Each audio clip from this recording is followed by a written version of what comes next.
दिल्ली में होने वाले चुनाव से पहले आम आदमी पार्टी के मुखिया अरविंद केजरीवाल की मुश्किलें बढ़ती जा रही है।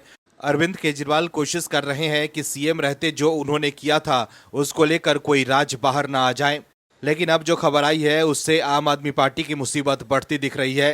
अरविंद केजरीवाल अब चौतरफा घिर गए हैं।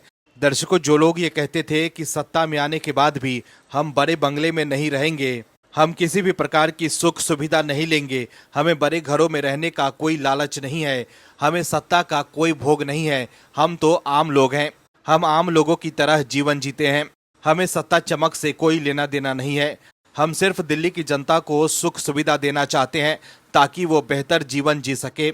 लेकिन दर्शकों, समझने की बात यह है कि कैसे यूटर्न लेते हुए अरविंद केजरीवाल और आपने चुपचाप सारे लग्जरी सामान जुटा लिए और सुखी जीवन जीने लगे। एक ऐसा बंगला बनवाया कि कहने वाले तो ये तक कहने लगे थे वो प्रधानमंत्री आवास को टक्कर दे रहा था। लेकिन अब अरविंद केजरीवाल फंसते नजर आ रहे हैं। कैसे, बताते हैं आपको इस रिपोर्ट में।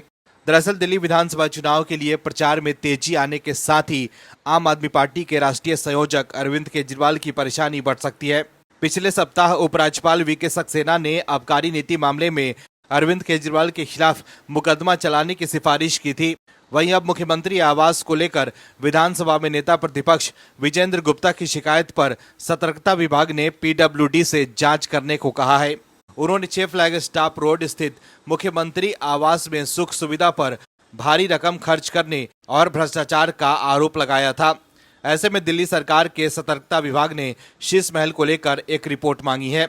विभाग ने पीडब्ल्यूडी से भव्य वस्तुओं और फर्नीचर की खरीद में अनियमितताओं और नवीनीकरण में प्रोटोकॉल के उल्लंघन के आरोपों में 6 फ्लैग स्टॉप रोड बंगले पर एक रिपोर्ट प्रस्तुत करने को कहा है। दिल्ली विधानसभा में विपक्ष के नेता विजेंद्र गुप्ता ने कहा है कि पीडब्ल्यूडी को इन आरोपों पर 5 दिनों के भीतर रिपोर्ट सौंपने को कहा गया है। वहीं आम आदमी पार्टी का कहना है कि बीजेपी के पास दिल्ली में ना तो कोई विश्वसनीय चेहरा है और ना कोई विजन है और ना ही कोई योजना है। उनका एकमात्र एजेंडा सुबह शाम अरविंद केजरीवाल को गालियां देना है। वहीं विजेंद्र गुप्ता ने कहा है कि उन्होंने 20 नवंबर को दिल्ली के उपराज्यपाल को इस संबंध में पत्र लिखा था। उपराज्यपाल ने 6 दिसंबर को इस मामले में सतर्कता विभाग को जांच के आदेश दिए थे। सतर्कता विभाग ने पीडब्ल्यूडी के प्रमुख सचिव को जांच सौंप दी है। उन्होंने आगे कहा कि पीडब्ल्यूडी को मुख्यमंत्री आवास में विलासिता के साधन उपलब्ध कराने वाले का पता करने, इसके बदले किसी को क्या लाभ पहुंचाया गया, सरकारी फंड से कितनी राशि खर्च हुई और नियम के उल्लंघन को लेकर जांच कर 5 दिनों में रिपोर्ट देनी है।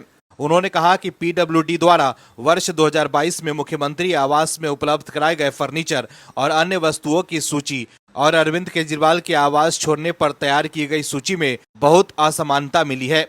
पीडब्ल्यूडी का कहना है कि वर्ष 2022 के बाद उसने मुख्यमंत्री आवास में फर्नीचर या कोई और सामान नहीं लगवाया है। वहीं मुख्यमंत्री आवास के शौचालय में 12-12 लाख के कॉमोड, महंगे वॉश बेसिन, लाखों रुपए के सोफे, पर्दे, टीवी और रेफ्रिजरेटर सहित विलासिता के कई सामान मिले हैं जिसे पीडब्ल्यूडी ने नहीं लगवाया था। मुख्यमंत्री आवास में महंगे सामान उपलब्ध कराने वालों की जानकारी सामने लाने की जरूरत है। उन्होंने कहा कि नई आबकारी नीति में शराब माफियाओं को लाभ पहुंचाया गया था। शराब माफिया द्वारा विलासिता के सामान उपलब्ध कराए जाने की संभावना है। इसकी सच्चाई सामने आनी चाहिए। तो देखा आपने कैसे चुनाव से पहले आपकी मुश्किलें बढ़ती दिख रही है। Bureau report, OMH news. आप दर्शकों से विनम्र निवेदन है कि चैनल को सब्सक्राइब जरूर करें